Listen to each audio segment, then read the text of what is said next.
guys, babalikan na po natin dito ngayon. Baka alas 6 na po ng umaga. Narito tayo. Yung nahuli po natin kagabi, 16 anyos pa dito. Na turnover na po natin.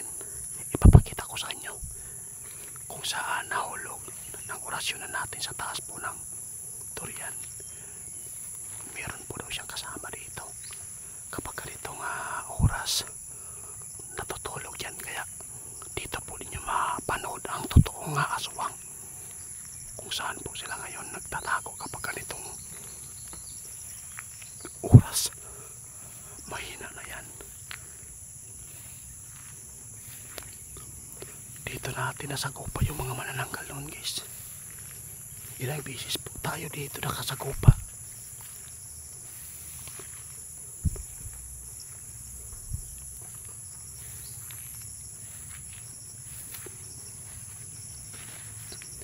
Ito po yung dito natin po nadali yung aswang po kagabi.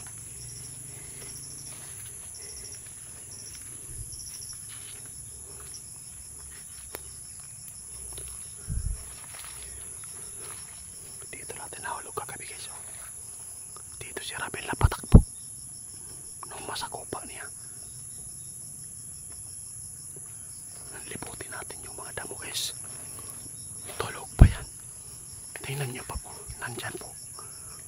Diyan siya nag-iiste. Kasi kapag ganyan po yung mga aswang nag-iiste sa taas, nagmamasid yan kapag meron silang matuklaw o nagpapalakas para dito sila mag-umpisa na magiging ibon or ano po ang kanyang gusto na suntukan. Dito po natin nahulog. Medyo may kataasan po, guys. Hindi yan ordinaryo talaga ng mga aswang talaga, guys. Kapag ang tao, kapag ganyan, wala na yung bali na yan.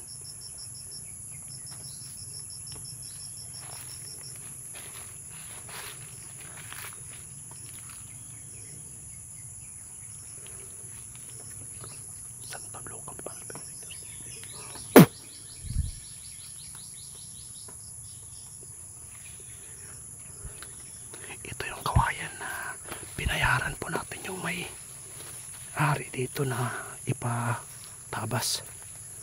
Wala ng kawayan na tumupo.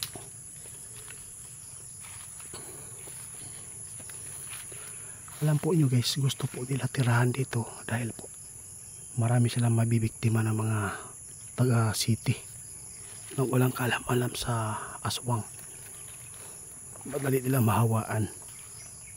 Tingnan po ninyo mga lugar dito. Marami mga tanim. Saging. Hindi pa rin nagbula yung langis ko. Baka amoy na sila, guys. Nabalikan natin dito kaagad. Okay ka. Pwede silang umatake dito sa may kalsada.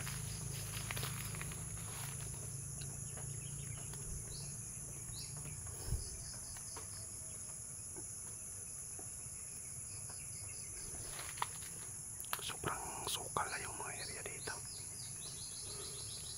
Grabe na yung mga tanim, guys. Magmasid lang muna tayo, baka may maririnig tayong maghihilik dito para makita po ninyo ang totoong aswang sa umaga. Ipapakita ko sa inyo, guys. Dito lang kayo makakita sa atin ng personal na aswang.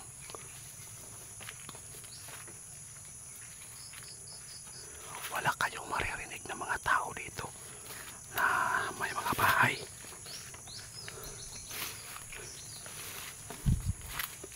Sobrang sukal na talaga. Delikado talaga dito paggabi. Wala na, iba na talaga yung lugar nung pununtahan po natin. Malinis pa dito ngayon wala na. Sobrang sukal na.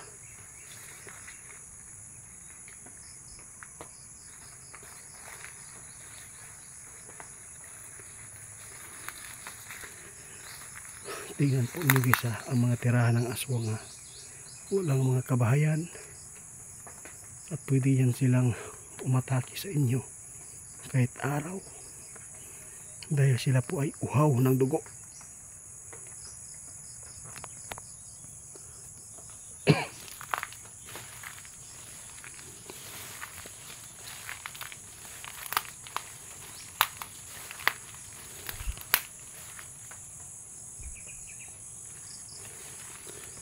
Pinalikan ko dito para makita natin baka matulog yung kasama ng nahuli natin kagabi.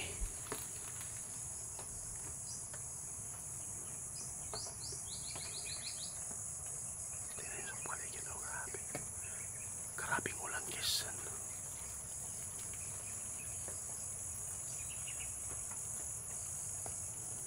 Kapag mayroon tayong makikita na gumalaw ng mga damo dito, ibig sabihin yan nasa ilalim sila. Pero wala namang imik yung langis ko, walang pula.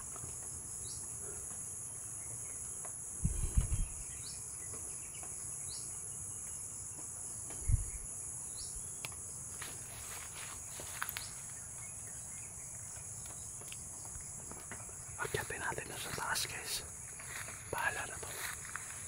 Kahit mahirap gawin natin. Kailangan po natin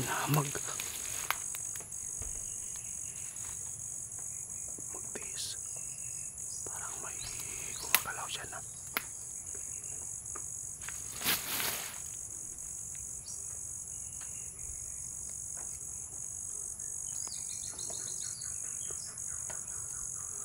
Baka kamprak siguro. Kailangan natin tiisin ang hirap at ang kadelikadong area kasi kapag ganitong area guys, delikado tayo sa ahas.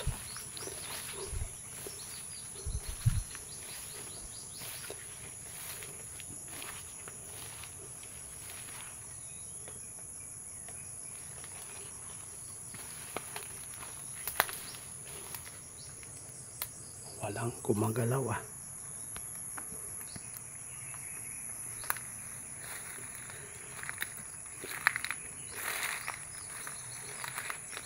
Sobrang sukal talaga dito. Umagang umaga pa. Wala talagang may-ari ng lupa dito nagpatrabaho.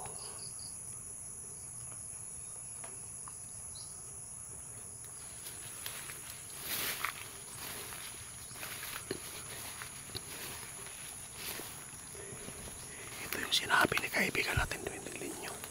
Tatapusin ang lahat dahil po sa kanilang pang-aatake. Mga kabayan iniwan lang sa mga tao dahil po sa pagambala ng mga aswang.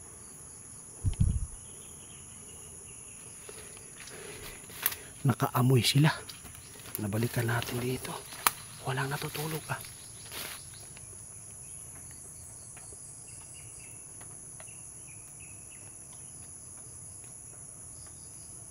Mahirap magiging ghost hunter sa aswang guys. May kalsada po dito guys na motor lang po yung makadaan.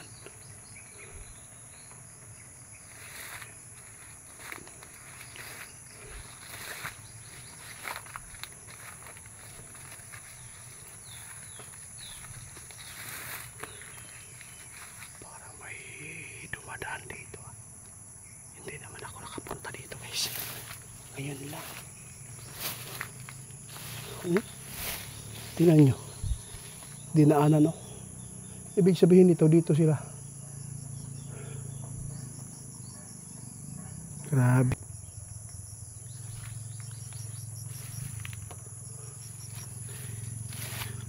Ito guys bago lang kanina itong gabi dito sila papunta sa taas. Sundan natin para makita ninyo kung anong itsura pag adlaw ang aswang.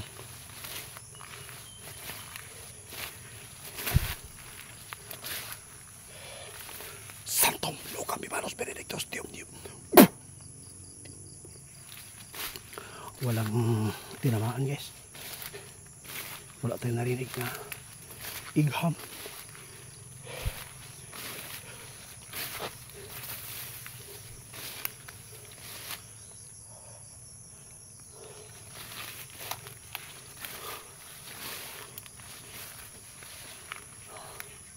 Mayroong apak-apak. May tapak-tapak dito. Inaapakan to.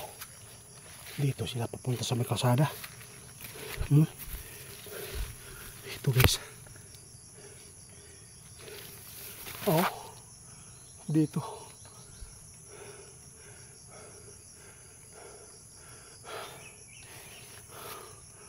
Nakapaglakad pa. Hindi. Putik-tiil.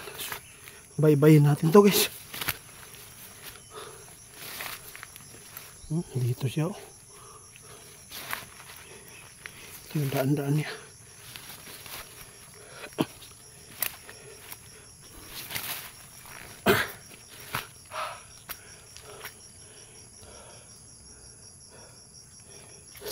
Okay. Diyos ko. Ay, nako. Muntikan na. Super hirap guys.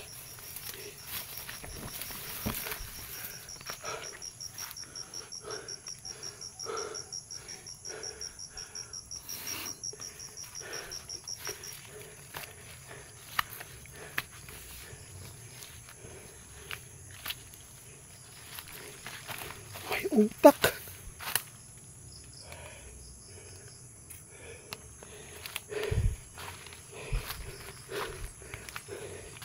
May utak ang aswang putik-tiil. Wala guys. Kahit sa taas wala.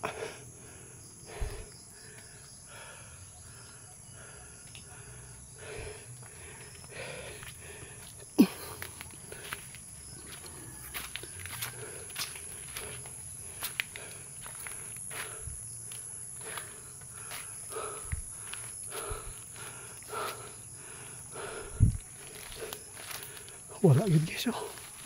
Ito yung kalsada. Oh. Maliit lang kalsada yan guys. Kung pipilitin po ng mga sasakyan, makapasok naman po sila dito sa medaan. Wala talaga. Huwag dito na muna guys. Abangan lang po ninyo ang ating pag sugod sa mga area kung saan po inatake po yung mga tao doon. Ngunit sawi tayo dito. Wala tayong nakuhang aswang dito. Nakapaglakad pa ng malayo yata. Alas 6 na.